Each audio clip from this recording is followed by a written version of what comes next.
Y vamos con Conexión con Bruselas. Adelante. Perfecto, pues buenas a todos, una temporada más.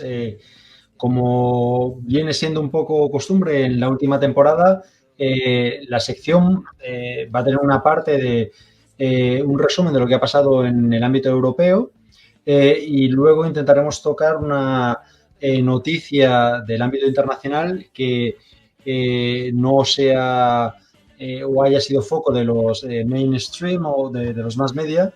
Eh, en esto hay que decir que hay un chico que tenía coleta y que ocupó un puesto en el gobierno que ha hecho un podcast y nos está quitando un poco protagonismo. No solo se está llevando suscriptores de la marea, sino también se está llevando suscriptores nuestros con esta ¿En serio? estrategia. Menudo cabrón, ¿no? Ya te digo, si es que... Pero bueno, ahora bromas aparte. Hoy quería desviarme un poquito, siendo el primer programa de temporada. No voy a hablar de temas europeos y quería hacer un pequeñito análisis para empezar un poco, marcando un poco línea editorial sobre el conflicto de Ucrania. Y lo quiero tocar desde el punto de vista de un pequeño análisis histórico y luego un análisis de lo que, a mi entender, está faltando, porque hay discursos pacifistas, discursos alternativos al discurso oficial, pero sí que creo que falta un poco un discurso, un análisis de clase a lo que está ocurriendo en el conflicto actual. Entonces, en esos dos pivotes nos vamos a centrar en la sección de hoy, para ya la semana que viene recuperar un poco la dinámica habitual. Pero creía importante, después de este parón que hemos tenido, recuperar un poco el foco de actualidad, lo que está marcando el devenir histórico actual y probablemente futuro, pero haciendo un análisis más centrado en esos dos aspectos.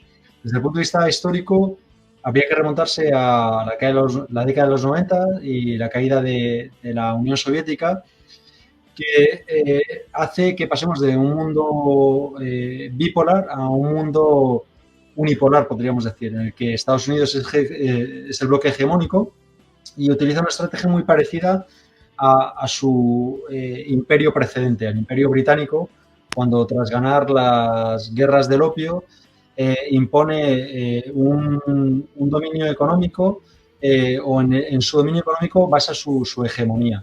En el caso de Gran Bretaña, estableció su monopolio a través de la compañía británica de las Indias Orientales. Y en el caso de Estados Unidos, empieza ese periodo hegemónico con un proceso que lo hemos sufrido, que es el proceso de la globalización económica. Ese proceso le valió para consolidar su estatus económico. Durante estos últimos 15, 20 años ha habido un actor, que es China, que poco a poco ha ido extendiendo su ámbito de influencia no solo en Asia, sino también en África y en América Latina. Y Estados Unidos se ha encontrado ante una situación en la que ve amenazada su posición hegemónica. Y ahí se dan dos hechos que van a enlazar un poco con, a mi entender, con la situación que estamos viviendo actualmente. Por un lado, hay un cambio de política exterior de Estados Unidos que ya la comienza Obama, no solo Trump con su America First, en el que hay una regresión, una mirada hacia adentro, un romper en los lazos multilaterales y esta estrategia de hacer acuerdos internacionales. Y luego, por otro lado, hay un intento de consciente, a mi entender y al entender de muchos analistas de geopolítica internacional, de generar una desestabilización geopolítica. Eso lo hemos visto, por ejemplo, en Asia, con el palo al avispero de Taiwán, intentando provocar una respuesta de China. Y por otro lado, utilizando su brazo político-militar, que es la OTAN, con el que ha tocado el avispero ruso. Hay que decir que tampoco hacía falta mucho, porque tanto China como Rusia tienen aspiraciones imperiales o no diría coloniales, pero sí imperiales, y en el caso particular de Rusia no hacía falta mucho para incitar esa respuesta tan terrible que ha tenido con la invasión ilegal de Ucrania.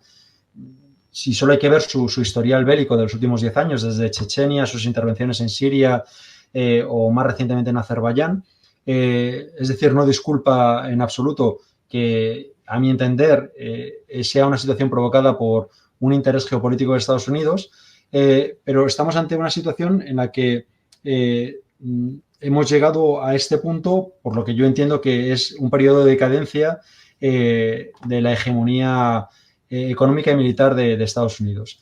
Y aquí nos lleva al segundo análisis que quería hacer, que es un análisis un poco más de clase del conflicto.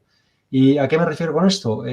Todos escuchamos el discurso de Putin de hace unos días, en el que declaró la movilización parcial de las fuerzas reservistas en una declaración de guerra formal, pasando de la operación especial a lo que es una declaración de guerra que siempre había sido una guerra, la invasión ilegal del territorio ucraniano.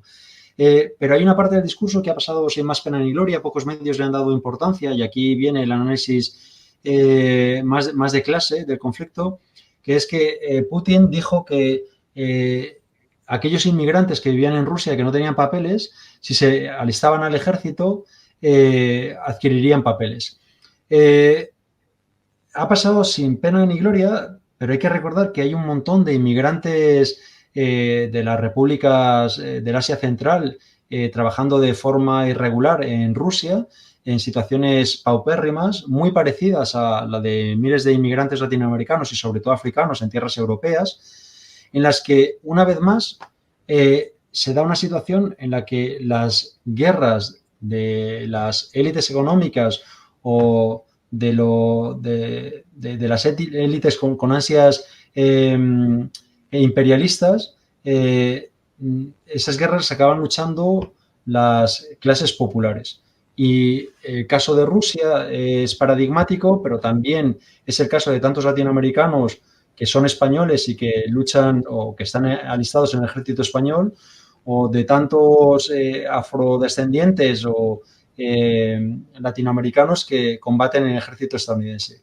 Hay multitud de estudios sociológicos que demuestran que la mayor parte de los ejércitos de las potencias desarrolladas están conformados por clases populares o inmigrantes, y aquí hay que entender con esto que es un conflicto en el que tanto los rusos como los ucranianos, como los estadounidenses o cualquier ejército que se implique en este conflicto militar está conformado por clases populares con las que no nos distancia nada.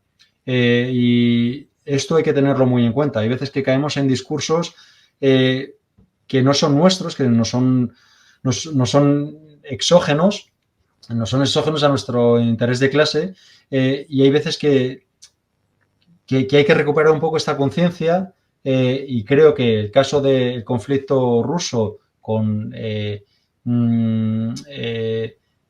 comprensión histórica de a qué hemos llegado nos da un poco la pista de que otra vez más son las clases populares las que combaten las guerras de las élites que no se implican y no se remangan.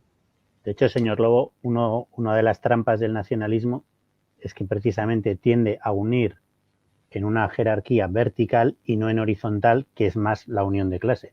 Absolutamente, totalmente.